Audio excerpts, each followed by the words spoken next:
In 1985, Joe Traeger filed a patent for his wood pellet grill. 35 years later, the company, Traeger, has gone public and achieved a valuation north of $2.3 billion. In today's video, we're going to talk about what makes wood pellet grills so special, their stratospheric revenue growth over the last 2 years, and the bull and the bear case for the equity. Stay tuned.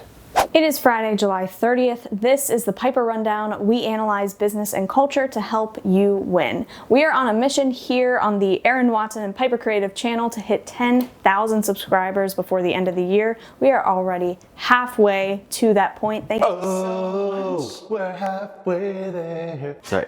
Thank you so much for watching. Make sure you hit subscribe so you get more treats like the one you just Sing the next line. Oh, living on a prayer. Traeger is going to be praying that they have a successful first month in the public markets. They just had a raise of $400 million, achieving a valuation of $2.3 billion. And Hannah, Yes. we are in the throes of hot grill summer. I was wondering how long it would take you in the video Not to long. whip that out. Like that was way shorter than I thought. Little YouTube tip here before we get to the rest of the analysis. You want to front load all your best stuff. Some of those vloggers, they'll like tease it so that you go like 18 minutes into the video, and we do that a little bit, but you want to keep people around and you have to drop bangers at the beginning, and that's what I've done so far today. This has already been the most musical rundown that we've had, so. Traeger priced at the top of their range for shares, $18 a share, allowing them to raise hundreds of millions of dollars, partially existing shareholders selling, finally getting that liquidity event, early employees, investors, like fun fact, the Ontario Teachers Pension Fund, one of the primary shareholders of Traeger, along with some other private equity partners. But those that are investing, those that are buying in, see significant upside to the company. It already popped to $22 per share from that $18 IPO. A nice win for the institutional investors that got in at 18, made $4 per share right off the bat. Part of the reason that folks like Bill Gurley from Benchmark go thumbs down on the IPO process. But we like when companies go public because we get to take a look at their numbers. Traeger's is pretty darn good, showing substantial revenue growth. $363 million worth of revenue in 2019, up to $545 million in 2020. Wow. And even more precipitous growth trending in Q1 of 2021. And I have to imagine Q1 for grill buying, I could be mistaken here. There's no way that's the hottest season for grill buying. It can't be. It has to be. Unless people are trying to get the deals. Still, I don't buy it. I don't buy it. $253 million worth of revenue just in Q1 of 2021, representing an annual run rate, if that's annualized, of over $1 billion worth of revenue, meaning that they would have 100% growth in between 2020 and 2021. In addition to doing that, they're able to do it profitably. In 2019, they showed a $29 million loss. They made $31 million of net income in 2020, and in 2021, with that growth in revenue, on pace for a $38 million profit just in this quarter. That gives them money to burn on marketing, that gives them money to burn on continuing to build brand equity, and in R&Ding the next features that will continue to help them compete with Weber and the rest of the grill building companies. Weber, whose IPO video we'll be doing on Monday. So you have to hit subscribe. And in fact, you should also ring that bell so that you don't miss the video once it's up. You can come to your conclusion whether or not you'll be investing in Weber, in Traeger, or just skipping the grill space altogether, which is something we'll explore in the bull and the bear case. But for those of you that are unaware of what Traeger's grills do, they are named Traeger after Joe Traeger, who filed the patent for a wood pellet based grilling system. You're probably more familiar with traditional grills that either rely on charcoal or propane. Good old Joe, back in the 1980s, decided that those were not meeting his needs for taste and grilling quality. He developed the Traeger grill, which uses small wood-based pellets, hardwood, all sorts of different flavors, maple, oak. I don't know what else. Candidly. I mean, let's just start naming trees. Yeah. What's your favorite tree? Let us know in the comments. But use that to design a system that created a much smokier, natural flavor to the items that were put on the grill. He patented that, and the reason that Traeger has been able to get off the ground, it started for quite some time as a small business. The reason it's been able to get off the ground is for 20 years they held the exclusive patent for that pellet system. In the mid-2000s, that patent expired, and a bunch of competitors were able to run it, jump in with their own versions of a pellet grill.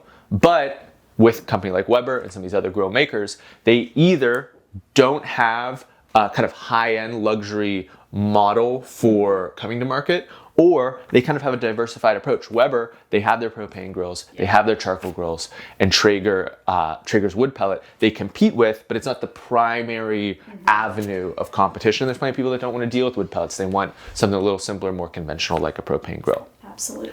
Traeger's other claim to fame is being very precise in terms of digital controls. You can imagine, if you've used a propane grill before, it's relatively simple, almost like working a stove, where you're kind of controlling the heat in a very kind of controlled manner. When you are burning biomass, like wood, there is a higher degree of variability as more food gets added to the grill, as the wood pellets burn down. You kind of need that control system. Digital controls that Traeger has built into all of their high-end grill models allows for that control to basically be managed by the system itself and less by the individual's sense of understanding. They have permeated many of the large retailers, including Wayfair, Home Depot, Ace Hardware, and Williams-Sonoma for distribution deals. You can also buy direct from the company website. Traeger has over 130,000 YouTube subscribers. Weber's still at 80-something. And they are making a concerted push to tie content into the high-end product that they're selling. These Traeger grills are not the cheapest. You're not getting some sort of price performer of a deal. And even the wood pellet buying for your sales is a more expensive fuel source, energy source, than the propane that you would be getting for a conventional propane grill. But all of that is aimed at more of a luxury model of hardware sale, as opposed to something that's more commoditized. The basic takeaways for those of you that are not familiar with wood pellet grilling is that it is definitely more expensive.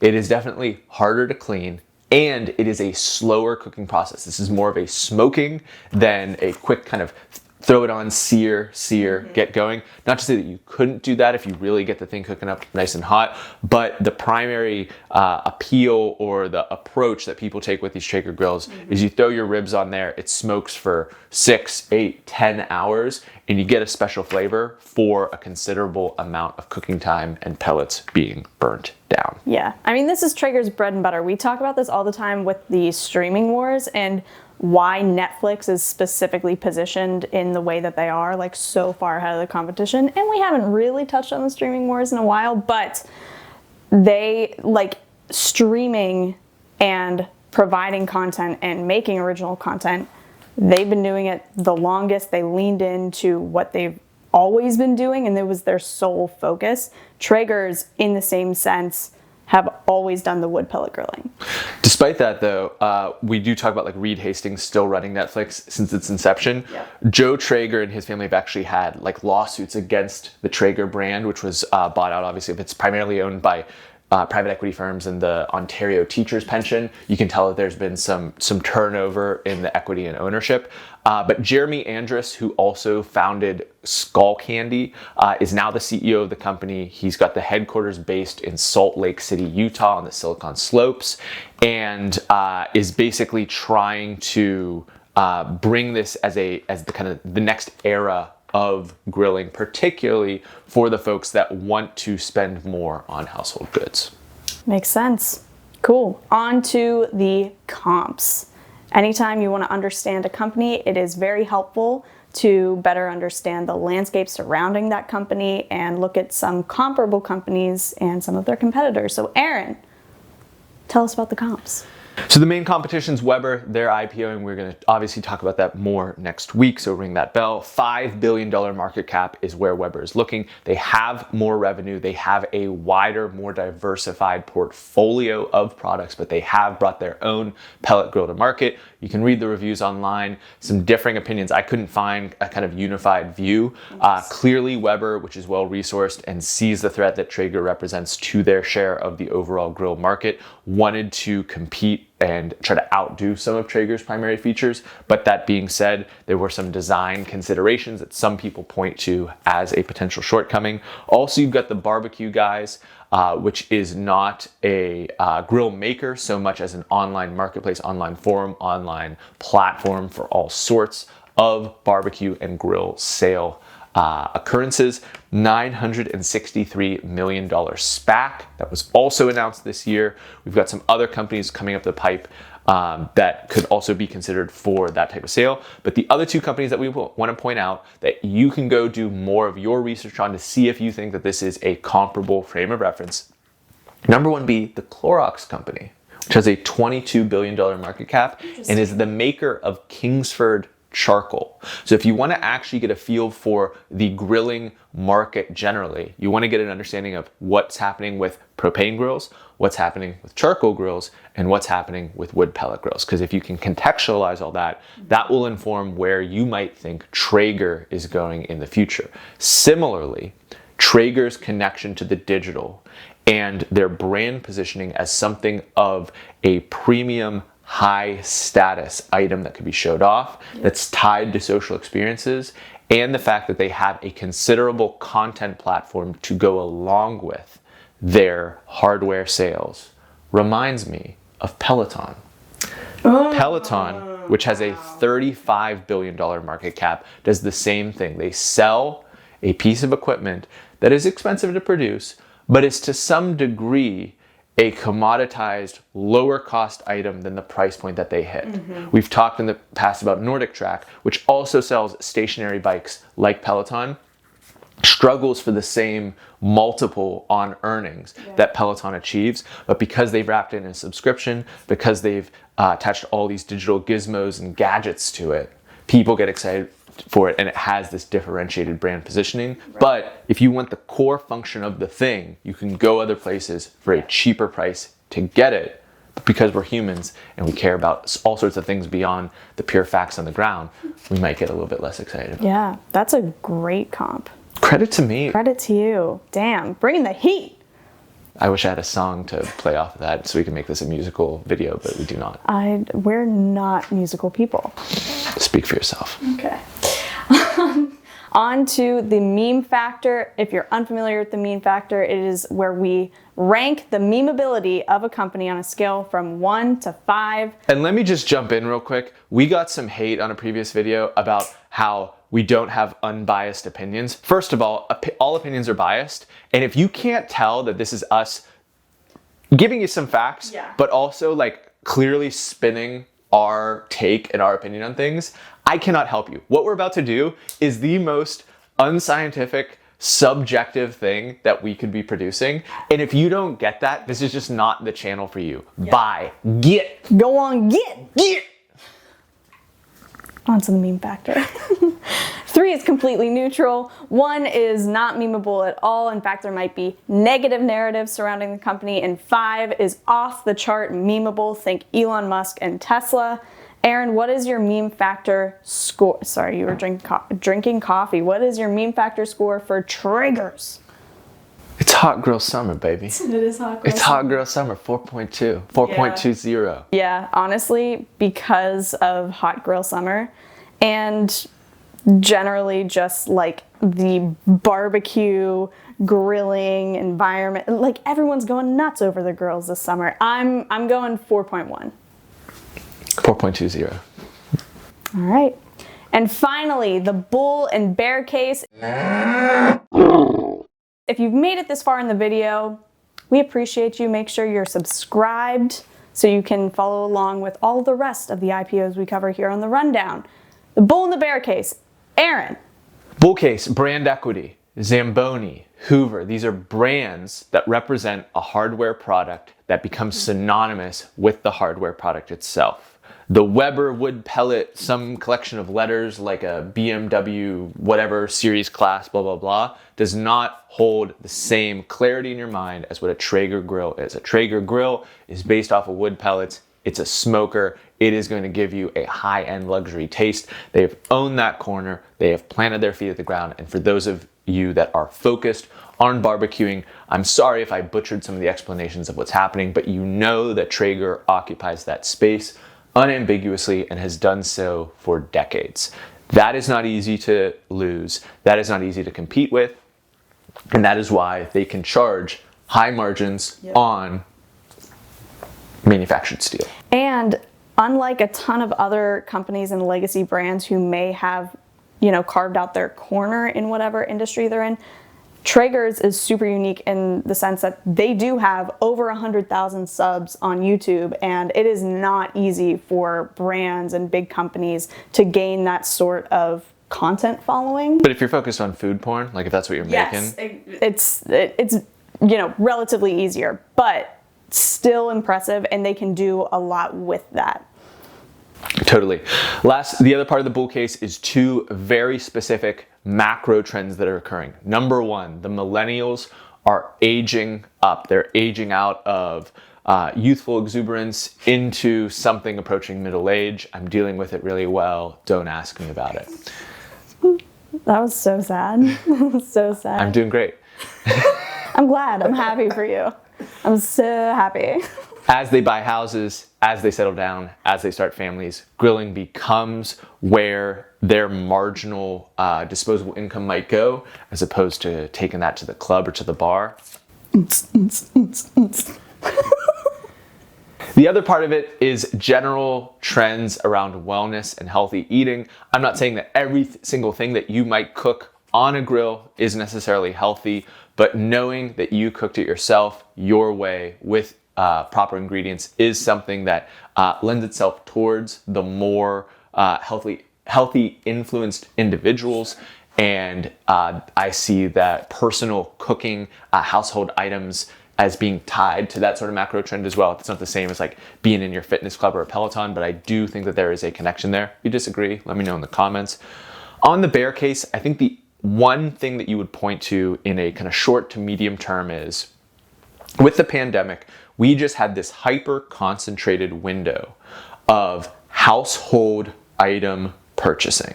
Your marginal dollars that went towards vacations, that went towards other recreation and entertainment outside of the home, all of that was more or less cut off for an extended period of time, and people began to look inwards. Hey, we need to upgrade this, we need to fix that, I'd like to add this bit of enjoyment and recreation to my home because I can't necessarily go spend those marginal dollars elsewhere. So if we are in the midst of a micro period of elevated revenues and spending, and in the near future we would see that start to fall, or simply the fact that a bunch of people bought their grills, they made those upgrades, and now Traeger's warranty is 3 years, Weber's grill warranty is 10 years.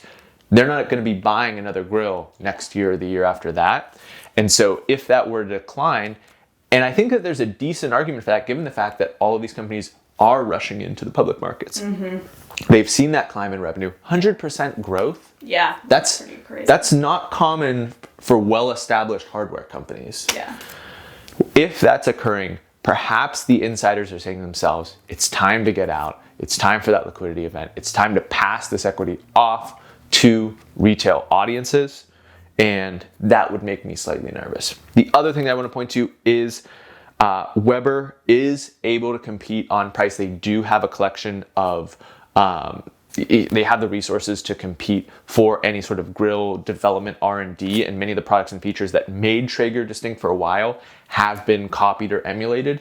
And you have other characters that are willing to come in at the lower price point. So the same way that Samsung and some of these other companies come in below the iPhone and sell them en masse for a lower price and steal market share through that lens, there's the capacity for the same thing to be happening in the grill industry and in any arena where the barriers to entry are relatively low and competitors can come in. That is always going to have a net downward pressure on your margins and your capacity to have pricing power. Those would be my two concerns on the bull and the bear case. I fall basically somewhere in the middle. I'm not necessarily excited to jump into this because I do believe in that kind of post-pandemic downward swing, but I think it's a cool company. I think it's a really cool product, and I'd love to know what you think in the comments. Same here. Thanks for watching the rundown. We like to read a comment from one of our viewers at the end of every rundown because we appreciate you and your viewership. Jimmy Jim commented, question for both of you guys, do you invest in the companies you make videos about that you like on IPO day or week, or do you prefer to wait them out a little bit? Also, I'm going to invest in Duolingo. Good for you, Jimmy Jim. Hope you got in before the pop up to 130. Hope you did. It's all about pricing discipline. So you come up with the price that you think you'd be happy to pay for that equity. It should be independent of the swings day to day. It should be a price that makes sense for you. Do not just buy a market order, set some sort of limit order that basically, if you don't know what that is, you will buy it if it falls below a certain price, but it controls your entry point for the equity. When I buy, that's what I do. More than 95% of the time, we talk about these equities, we do not invest. We like going through the exercise of understanding the bull and the bear case, frankly, understanding not only how the company works, but what its sense of scale and revenue is. Seeing something like Outbrain, which was one of our more popular videos, as a media company, contextualizes for us as two founders trying to build a media company, what it takes to hit that level of scale and what the revenue is required. And so that just helps our business brains kind of mature. It's like I say it's like going to the gym. Yes. But for our business brain. But yeah, I don't know if that answered the question or not. Probably. I mean, I am not active in investing. Shooting the rundown is as much a learning experience for me in researching these different companies as we hope it is for all of you watching. We just hope to provide valuable information. As always, this is not financial advice. We're just two goons on YouTube. Opinions. They're opinions. They're opinions. But we hope we're your goons on YouTube. And we appreciate you watching. Crab Brain Goon.